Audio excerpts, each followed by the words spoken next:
court action. Di dalam konten ini kita akan ngebahas putar hukum dari materi hukum sampai hal-hal lain yang berkaitan dengan hukum.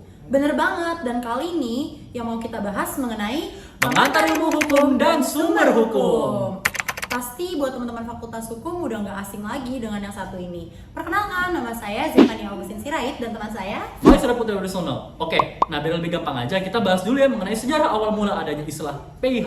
Emang sejarah mula awalnya ada istilah PIH tuh apa sih, Is? Nah, dari istilah pengantar ilmu hukum sendiri pertama kali dicetuskan di UGM atau Universitas Gadjah Mada di Yogyakarta. Istilah tersebut merupakan terjemahan dari bahasa Belanda yang digunakan di di tahun 1924 oleh Rijkshogeschool di Jakarta. Istilah ini diambil dari Jerman, yakni yang dipakai sejak akhir abad 19 dan awal abad 20.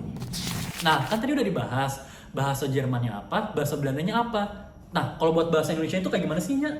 Untuk kata pengantar sendiri berasal dari kata inleading yang artinya introduction. Lalu kata ilmu memiliki makna pengetahuan tentang suatu bidang yang disusun secara bersistem. Hukum berasal dari kata peraturan atau adat yang secara resmi dianggap mengikat. Nah, dari penjelasan kita tadi, mahasiswa hukum pasti udah nggak asing lagi dong. Pastinya nggak asing dengan mata kuliah yang satu ini. Materi ini kan pasti akan didapatkan oleh para mahasiswa hukum khususnya di semester awal. PH sendiri adalah mata kuliah pengantar ilmu hukum yang memberikan pemahaman umum atas asas-asas pokok dan kerangka dasar ilmu hukum. Mata kuliah ini akan mengarahkan mahasiswa-mahasiswa hukum kepada cabang-cabang ilmu hukum yang lainnya. Nah, kan kita udah nggak bahas PH. Nah, dalam PH itu kita juga akan belajar tentang sumber hukum. Hanya sumber hukum itu apa sih? Sumber hukum itu adalah segala sesuatu yang menimbulkan aturan-aturan yang mempunyai kekuatan yang bersifat memaksa dan mengikat. Sehingga apabila aturan-aturan tersebut dilanggar, maka akan mengakibatkan timbulnya sanksi yang tegas dan nyata bagi pelanggarnya.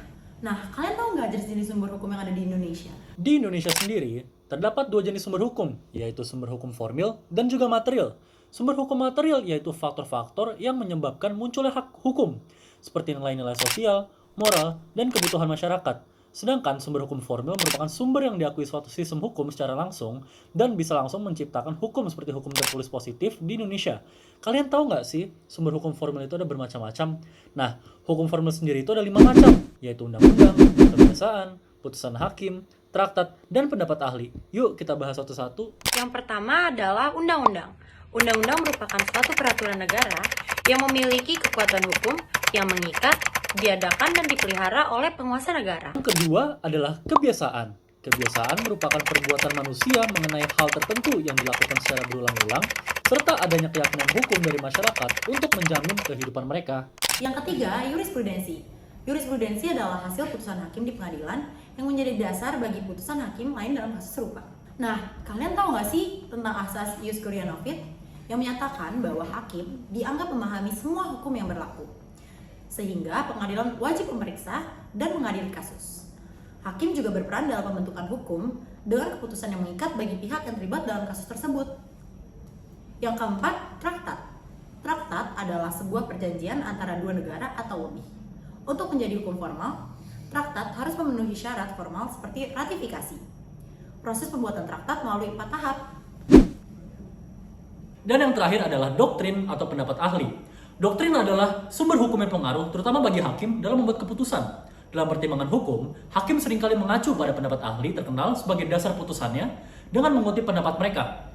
Doktrin dapat dianggap sebagai sumber hukum yang formal jika telah memenuhi syarat tertentu, seperti jika doktrin tersebut telah diadopsi dalam putusan hakim. Nah, sampai sini dulu ya penjelasan kita tentang PIH dan sumber hukum.